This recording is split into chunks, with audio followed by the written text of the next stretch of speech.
Welcome back. Continuing with week 3. This is our fourth and final chapter for the week, which is the chapter on Huineng, the 6th Chinese ancestor, arguably the most revered, most well-known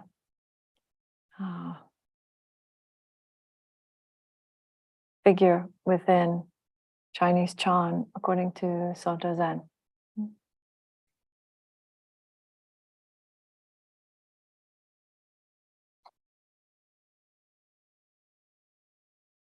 So the story that we see at the beginning of his chapter, so I'm working from the Cleary this time, is a story in which Hongren, Zen Master Hongren, had come to the kitchen, to the part of the kitchen where they mill the rice.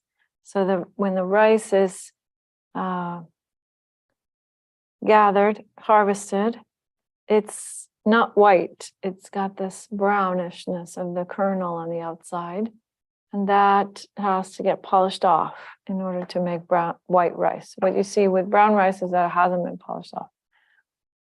But he comes to ask Huineng, is the rice white yet, or is it clean yet? Is it polished yet? And Huineng says, it's white, but it hasn't been sifted.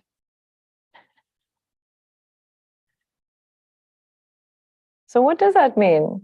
Is the rice polished yet? Is your mind polished yet? Is your Dhamma fully polished and pure, clear yet? And Huineng replies, yes, yes, it's clear, pure, polished, but it's not sifted. It hasn't been separated into categories. It hasn't been formalized. And so with that, having understood that reply, then we see Master Hongren knocks the mortar 3 times with his staff. 1, 2, 3. And Huineng replies by shaking the rice sieve 3 times. 1, 2, 3. So this means what? That there has been a meeting of the minds. That there's a call and response.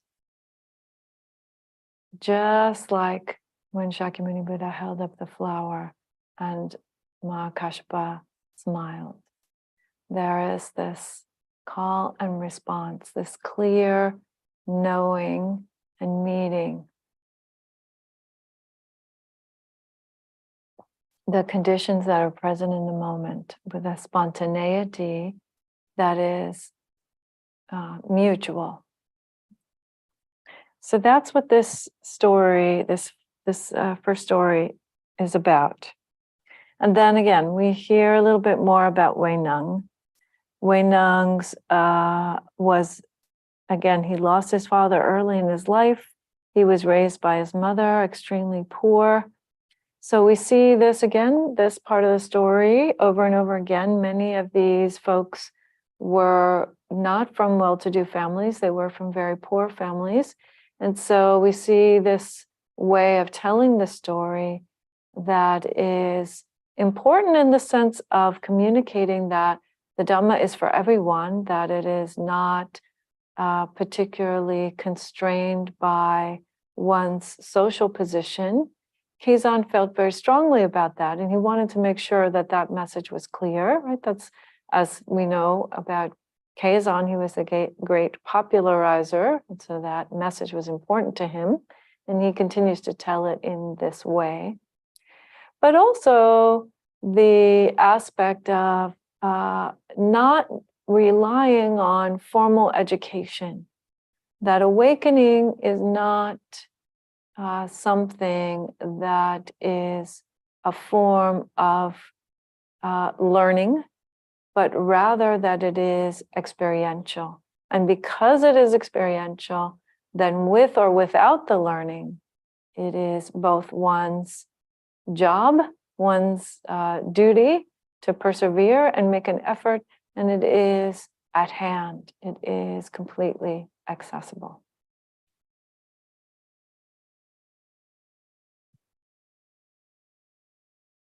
So Huineng has the karmic good fortune of being in the market when there was a traveler reciting the Vajracharaka Sutra, the Diamond Cutter Sutra.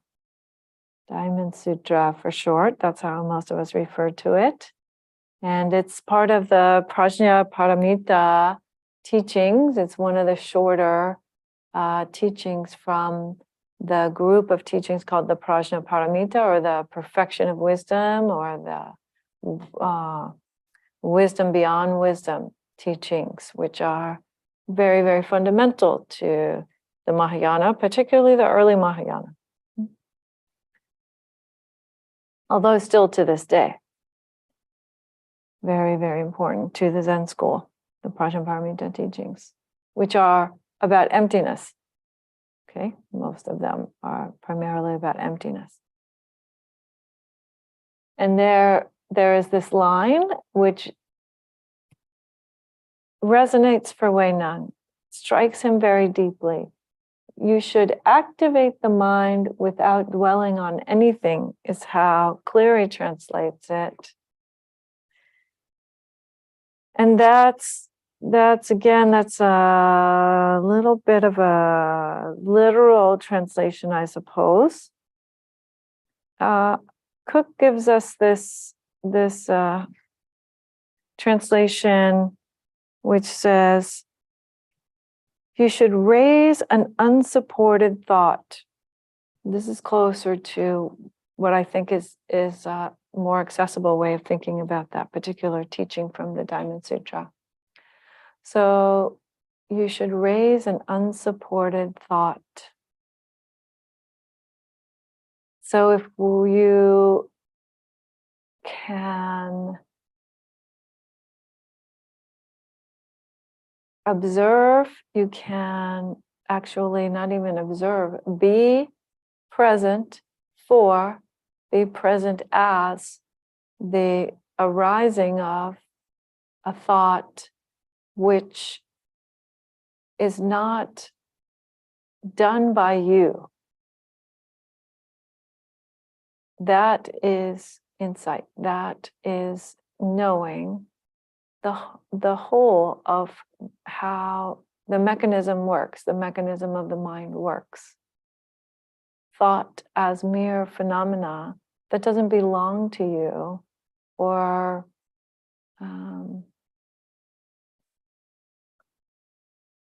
and isn't even, you could say, supported by or defined by this lifetime, this being. And that's important. It'll tie in a moment to Huineng's teaching, which creates the causes and conditions for that encounter that he had at the beginning of the story, which leads to his becoming the successor to Hongren and the next ancestor.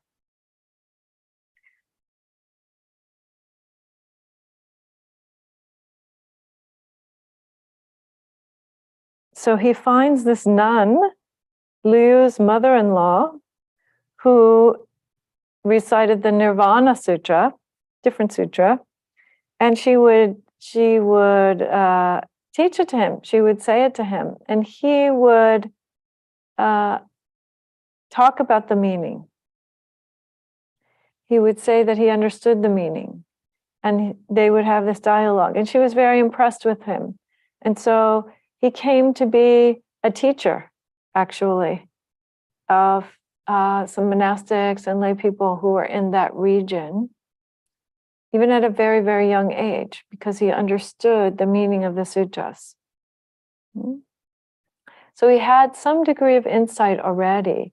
And yet, even though he became a teacher and was respected and people were coming to him to receive the teachings, one day, we see at the top of 123 of the Cleary edition, Huineng thought to himself, I seek the great teaching. Why should I stop halfway? So he acknowledges that he's not done. He has some insight. He has some understanding of the sutras. He could even become someone who is well respected. And yet he says, this isn't quite enough. So here what we see is an echo of the Buddha's story.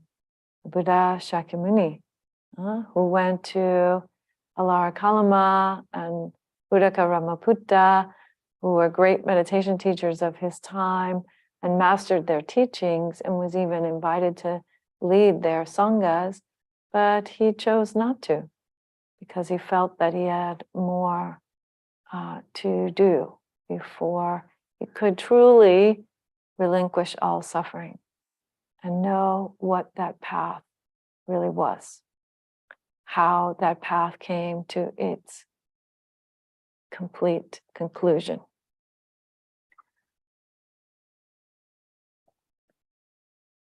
So he has, again, a good karmic fortune that someone sends him to go speak to Hongren.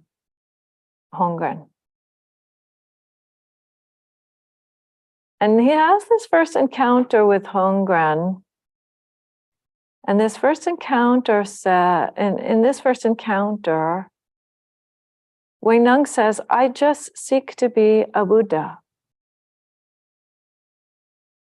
So that's a very strong statement, and it's a very confident statement because it starts from the position of knowing, of assuming that it could be such a thing. And Hongren responds to him, Southerners, meaning folks from the south of China, have no Buddha nature. How can you attain Buddhahood? So this sounds very much like Joshu's moo. The dog has no Buddha nature. What does it mean to say that?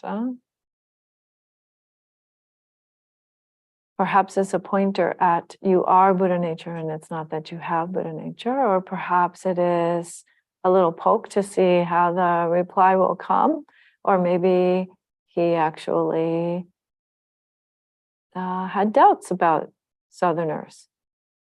Have you ever had that experience? Having doubts about people from certain parts of the country and their capacity for understanding one thing or another?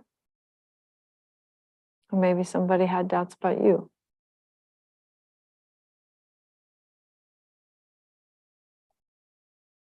So Huineng replies very wisely. As far as people are concerned, there are those from the north and those from the south. But how could that apply to Buddha nature?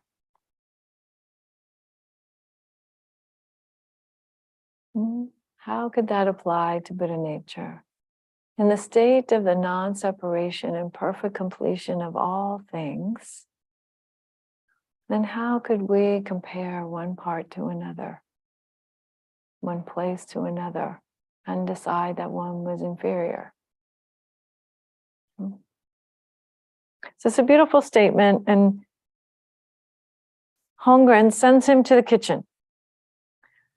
So that's not so unusual that monks, especially monks who were not very well educated from a literary standpoint, would be sent to the kitchen to do kitchen practice. Kitchen practice is very highly regarded by some folks, including Dogen.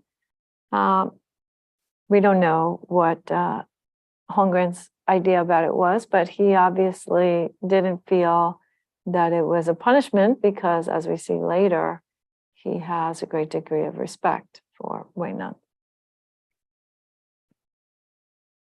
So then we get to this part of the story in which Hongren says to his assembly of more than 700 monks,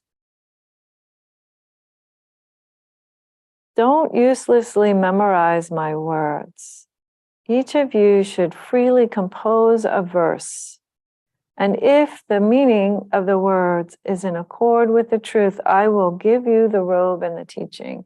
So he's basically saying, I'm ready to transmit the Dhamma. I'm really ready to appoint my successor, and we're going to do it by a poetry contest. Can you imagine that? A 700-person temple deciding succession by a poetry contest. But in China, this made great sense. Because if you could demonstrate perfect wisdom in a verse, that was a tremendous accomplishment. That was a very highly respected form.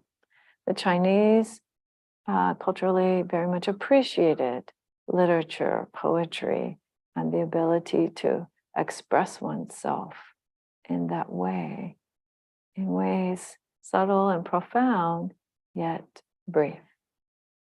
So this is what he said.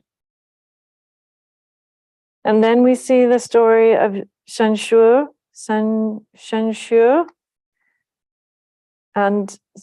Shu struggling to produce a verse. He was expected to be the successor because he was the head monk. And I'm sure that he was quite qualified to be the head monk.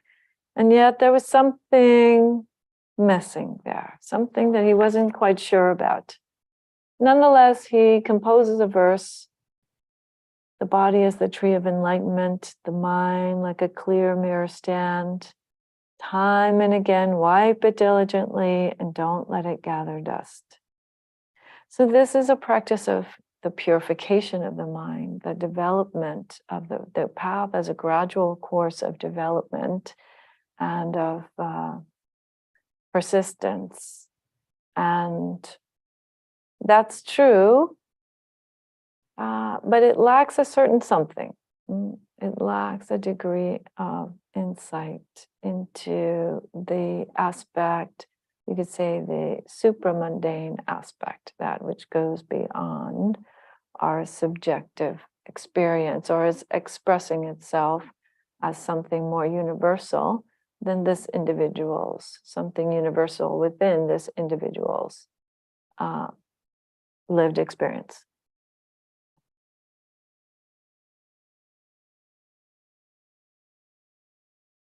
And it's said that Holmgren praised this and said, yes, if people practice according to this, they will get excellent results. So yes, it's true that the path is gradual and that if you just keep at it and persist, that it does have the tendency to develop, to unfold, to blossom over time.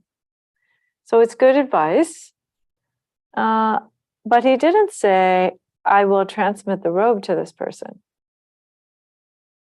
Holmgren, when he saw that poem. So Huineng heard about this because he was illiterate again, and he wasn't able to read the poem, but he heard the poem and he said, I think there's something missing. And so he asked somebody to help him the next night write the poem up on the wall. And his poem is, enlightenment is not a tree. The clear mirror is not a stand. Fundamentally, there is no thing. Not a single thing. Where can dust collect?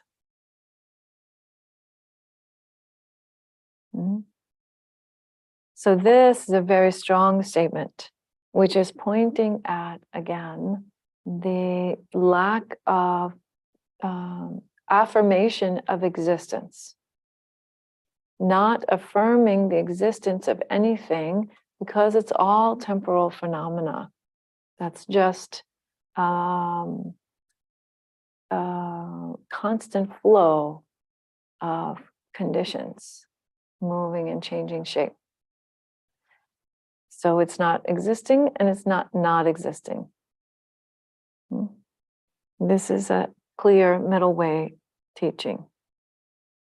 So where could dust collect, right? So if it's all that way, if all phenomena are of this form, are in this state of neither existence nor non-existence, but mere temporal phenomena, then what could be perceived as something that needs to be gotten rid of? Again, so dust represents delusion. And there's one way of saying, oh, we want to get rid of our delusion, but he's saying, no, your delusion is equally part of this flux of all reality. It is equally demonstrating the Dharma. So when he saw this, Wei Hongren says the mysterious statement, it is someone who has not perceived his true nature yet, and he erases it. So we don't know at this point whether this is a subterfuge, whether this is Hongren sort of keeping things on the down low, so to speak, or whether this is his true statement that this is insightful, but it's also missing something.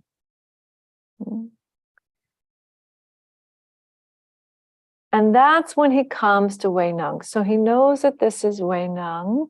We're not sure how he knows, but he knows that this is Huineng who has put up this poem. And they have this encounter.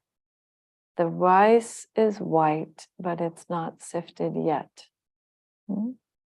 So in a sense, Huineng is agreeing with Hongren's assessment. He hasn't fully seen quite yet. He hasn't fully penetrated his true nature. But then he goes to have a meeting, right? They have this midnight meeting. He appears in the master's room, meaning Hongren's room. And so Hongren gives him a teaching. There's more about this actually in case 23 of the Book of Serenity, the Shoyoroku, that ironically named collection of koans, which is identified with the Soto Zen school. But nonetheless, we see that at some point during the night, Hongren transmits the Dharma, gives transmission to Huineng, who is at this point still a lay person. He's not even a monk yet. And he gives him the robe and bowl and tells him to go, to run away. And then there evolves this whole event with Wei Ming. Wei Ming is this former soldier who tracks him down, thinking that perhaps he has stolen the robe and bowl or somehow tricked Hongren. And what he finds instead is a teaching that is completely emblematic of Huineng as a great Dharma, towering figure of Dharma. He says, he gives the teaching, let's see, I do have it clear here.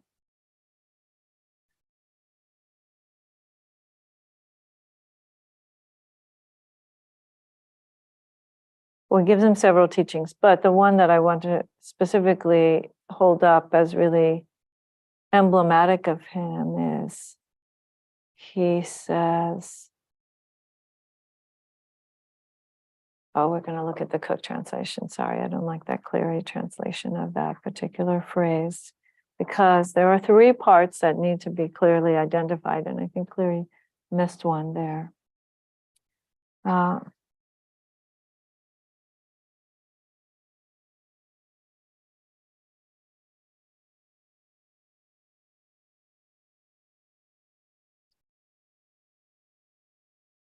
Not thinking of good, on page 171 of the Cook. Not thinking of good, not thinking of evil.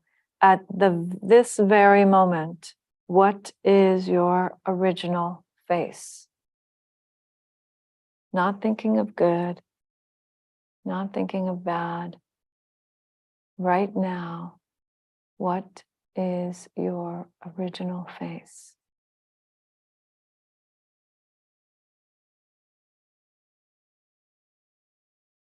So original face is another of these synonyms, epithets for Buddha nature.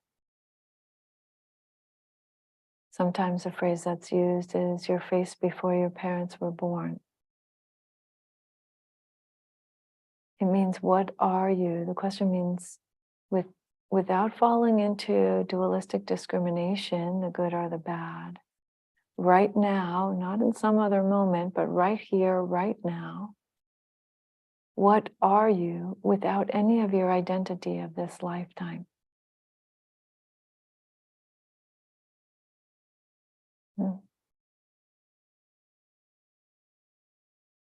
It's a profound question. I gave you a copy of an article that I wrote for a book called Zen Teachings in Challenging Times.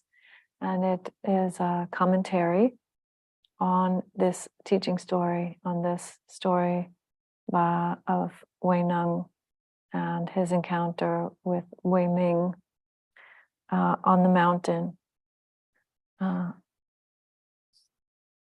where he's challenged over the succession. And it's called Grappling with the Green-Eyed Monster, a little bit of a teaching about envy, among other things.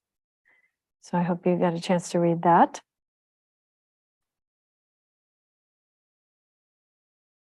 But it's emblematic of Huineng's teaching because of those three aspects of it. So it's saying, without falling into the dualism, the good and the bad, the southern, the northern, the literate or the illiterate, the poor or the rich, right? So he was very conscious of these kinds of distinctions that people made.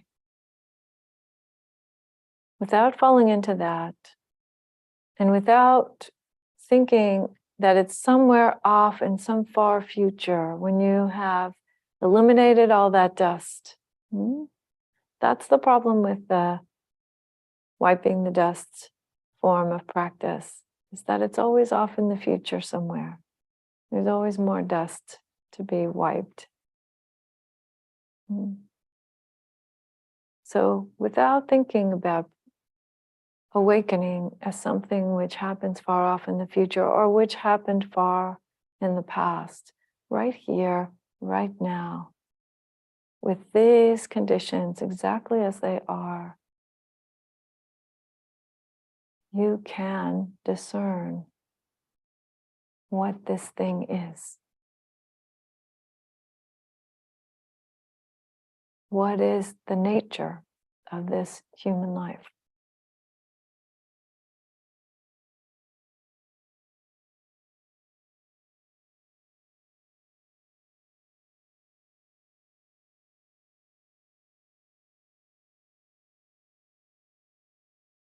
Then later on, Huineng goes on to have this experience of the flags moving. That's also a very famous koan. And then there's another famous koan of Zen Master Miaoxin and her teachings to some monks that takes even that teaching and turns it from another perspective. Miaoxin, she became very famous for her teaching that reflects on Hongren's teaching on the flag. Those are several koans. We could talk about those if you like. But then finally we get to Keizan Zenji's Teisho, Keizan Zenji's comments on this.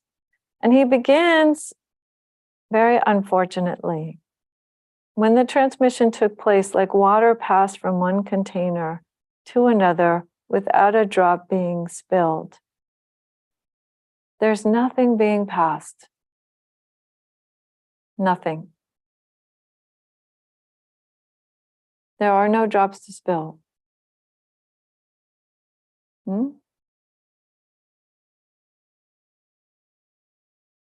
Nonetheless, he says, marvelous things did happen. Okay, yes, marvelous things did happen.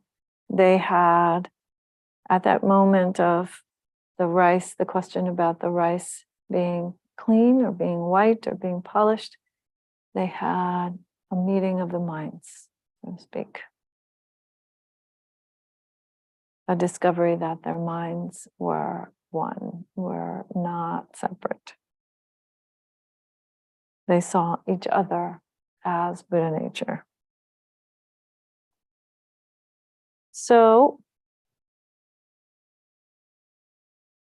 finally, we see Keizan's pep talk at the end here. Keizan says he's been giving these talks over the summer Ango, summer practice period,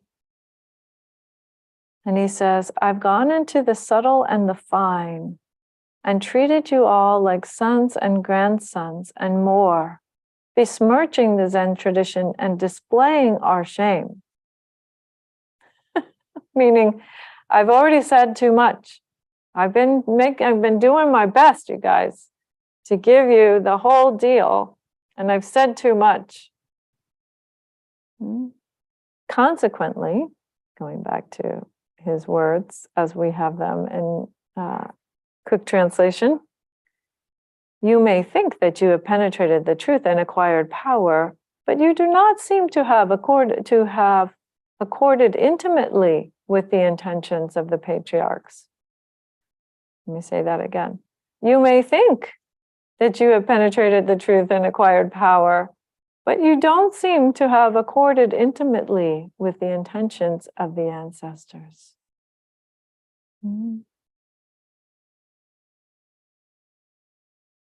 So you're falling short. You haven't fully penetrated it. You haven't fully had that deep, know it in the bones experience of this Dhamma.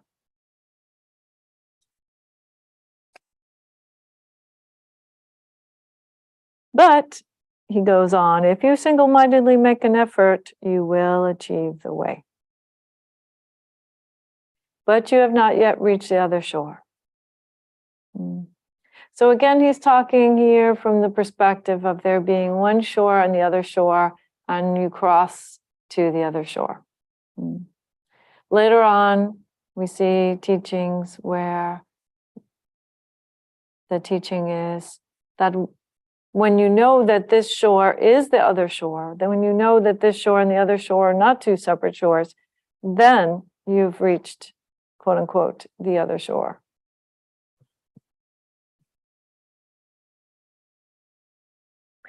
But he goes on, he's exhorting them, as just as I'm exhorting you.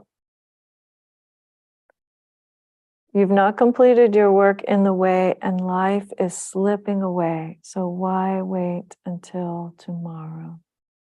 Practice diligently right now.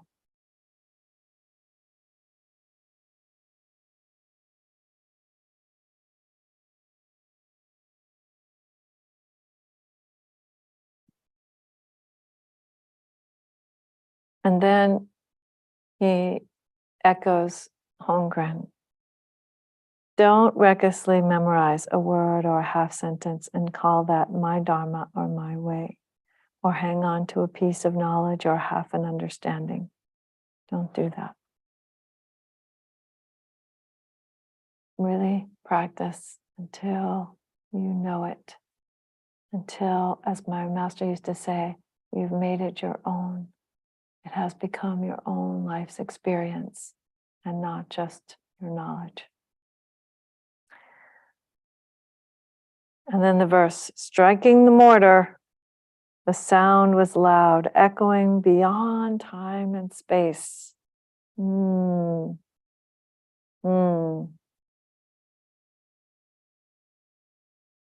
This deep, deep resonance.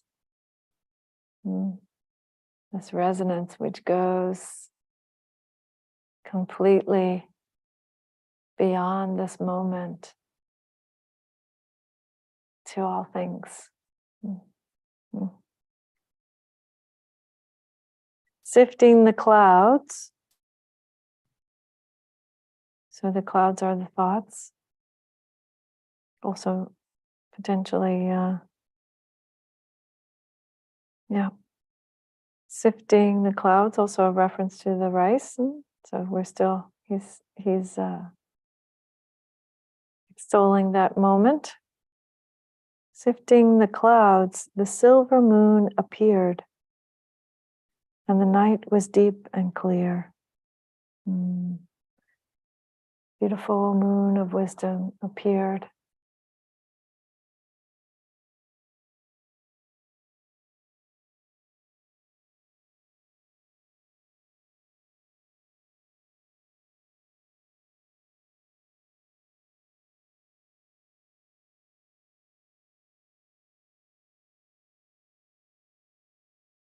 call and response. What is it to find that the whole of all things, the whole universe responds through you in a moment?